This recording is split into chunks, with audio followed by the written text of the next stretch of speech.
Hi friend, आज हम लोग बात करने वाले हैं गैलेंट स्पर्ट के स्टॉक के बारे में। इस स्टॉक में आपको काफ़ी बड़ी खुशखबरी आती हुई देखने को मिल चुका है, इसीलिए इस स्टॉक में आपको 5% का अपर सर्किट भी लगता हुआ देखने को मिल रही है। अगर हम लोग इस स्टॉक के 5 डेज की बात करते हैं तो इस स्टॉक में आपको 12.85% का रिटर्न आती हुई देखने को मिल रही है। आज की इस वीडियो में हम लोग बात करने वाले हैं कि क्या आपको इस स्टॉक में अभी भी इन्वेस्ट करना है या इसे अवॉइड करना है। सबसे पहले हम लोग कंपनी के फाइनेंशियल पे नज़र डालने वाले हैं, उसके बाद इसके चार्ट पे चल के समझने वाले हैं कि इस स्टॉक में आपको कहां तक का टारगेट आती हुई देखने को मिल सकती है। तो चलिए हम लोग इसके फाइनेंशियल पे नज़र डालते हैं। कंपनी का जो मार्केट कैप है वो आपको 14,829 करोड़ रुपीज़ का देखने को मिल रही है। स्टॉक का जो पी रेशियो है वो आपको 34 रुपीज़ का देखने को मिल रहा है। ROCE की बात करते हैं तो 18.2% का देखने को मिल रही है। कंपनी का जो बुक वैल्यू है वो आपको 137 रुपीज़ का देखने को मिल रहा है। ROE की बात करते हैं तो 15.7% का देखने को मिल रही है और कंपनी का जो फेस वैल्यू है वो आपको 10 रुपीज़ का देखने को मिल रहा है। अगर हम लोग इस कंपनी के क्वार्टरली रिजल्ट्स पे नज़र डालते हैं तो आप देख सकते हो कंपनी का जो सेल्स आपको मार्च 2026 में 1205 करोड़ रुपीज़ का था, वही जून वाले क्वार्टर में आपको ये गिर के 1146 करोड़ रुपीज़ का होता हुआ देखने को मिल रहा है। कंपनी की अगर हम लोग ऑपरेटिंग प्रॉफिट की बात करते हैं जो मार्च 2026 में आपको 184 करोड़ रुपीज़ का था, वही जून वाले क्वार्टर में आपको ये बढ़ के आपको 185 करोड़ रुपीज़ का होती हुई देखने को मिल रही है। कंपनी की अगर हम OPM परसेंटेज की बात करते हैं, जो ऑपरेटिंग प्रॉफिट मार्जिन है वो मार्च वाले क्वार्टर में आपको ये 15% का था, वही जून वाले क्वार्टर में आपको ये बढ़ के 16% का होता हुआ देखने को मिल रही है। कंपनी आपको क्वार्टर ऑन क्वार्टर बेसिस पे कंपनी का आपको सेल्स डिक्लाइन होता हुआ देखने को मिल रही है, वहीं पे कंपनी का जो प्रॉफिट है ये आपको बढ़ता हुआ देखने को मिल रहा है।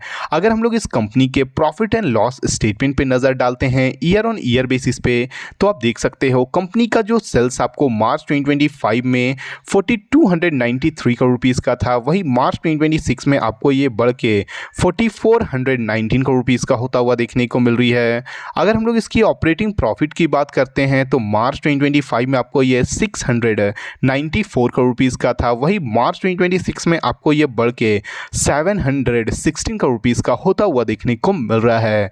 कंपनी आपको प्रॉफिट एंड लॉस जो है कंपनी का वो आपको ईयर ऑन ईयर बेसिस पे कंपनी का आपको सेल्स भी बढ़ता हुआ देखने को मिल रही है और कंपनी का आपको ऑपरेटिंग प्रॉफिट भी बढ़ता हुआ देखने को मिल रहा है। अगर हम लोग इस कंपनी के बैलेंस शीट पे नज़र डालते हैं तो आप देख सकते हो कंपनी का जो इक्विटी कैपिटल है वो मार्च 2024 और मार्च 2025 में आपको स्टेबल 241 करोड़ रुपीज़ का देखने को मिल रही है। कंपनी की अगर हम लोग रिजर्व्स की बात करते हैं तो मार्च 2025 में जो कंपनी का रिजर्व आपको 2601 करोड़ रुपीज़ का था, वही मार्च 2026 में आपको यह बढ़ के 3075 करोड़ रुपीज़ का होता हुआ देखने को मिल रही है। अगर हम लोग कंपनी की बोरोइंग की बात करते हैं कि इस कंपनी पे कितना कर्ज है, तो मार्च 2025 में जो कंपनी का बोरोइंग आपको 378 करोड़ रुपीज़ का था, वही मार्च 2026 में आपको ये बढ़ के 548 करोड़ रुपीज़ का होता हुआ देखने को मिल रही है। किसी भी कंपनी का जो बोरोइंग है, जो कर्ज है वो बढ़ती है तो कंपनी के लिए थोड़ी सी नेगेटिव न्यूज़ मानी जा सकती है, वहीं पे किसी भी कंपनी का जो रिजर्व बढ़ता है वो कंपनी के लिए काफ़ी बड़ा पॉजिटिव न्यूज़ माना जाता है। अगर हम लोग इस कंपनी के अगर शेयर होल्डिंग पैटर्न पे नज़र डालते हैं तो आप देख सकते हो कंपनी में जो प्रोमोटर का होल्डिंग है वो जून 2026 के अकॉर्डिंग 70% का देखने को मिल रही है। फॉरेन इन्वेस्टर की अगर हम लोग बात करते हैं तो 0.02% का देखने को मिल रहा है। डोमेस्टिक इन्वेस्टर की अगर हम लोग बात करते हैं तो 0.08% का देखने को मिल रही है और पब्लिक की होल्डिंग की अगर हम लोग बात करते हैं तो 29.85% का देखने को मिल रहा है। कंपनी का ओवरऑल जो फाइनेंशियल है आपको काफ़ी अच्छी देखने को मिल रही है, मगर कंपनी आपको क्वार्टर ऑन क्वार्टर बेसिस पे कंपनी का जो सेल्स है वो डिक्लाइन होता हुआ देखने को मिल रहा है, मगर जो प्रॉफिट है वो आपको बढ़ती हुई देखने को मिल रही है। कंपनी आपको प्रॉफिट एंड लॉस जो स्टेटमेंट है ईयर ऑन ईयर बेसिस पे, उसमें आपको कंपनी का सेल्स भी बढ़ता हुआ देखने को मिल रहा है और प्रॉफिट भी बढ़ती हुई देखने को मिल रही है। चलिए हम लोग इस स्टॉक के चार्ट पे नज़र डालते हैं कि इस स्टॉक में आपको कहां तक का टारगेट आती हुई देखने को मिल सकती है। ये जो स्टॉक है वो अपने जो सबसे इंपॉर्टेंट जो सपोर्ट था आपको 511 रुपीज़ से आपको इसमें काफ़ी अच्छा आपको रिवर्सल आता हुआ देखने को मिल चुका है। पिछली बार जब आपको यहाँ से रिवर्सल आई थी ये स्टॉक आपको डायरेक्टली यहाँ से आपको 943 रुपीज़ तक जाता हुआ देखने को मिला था।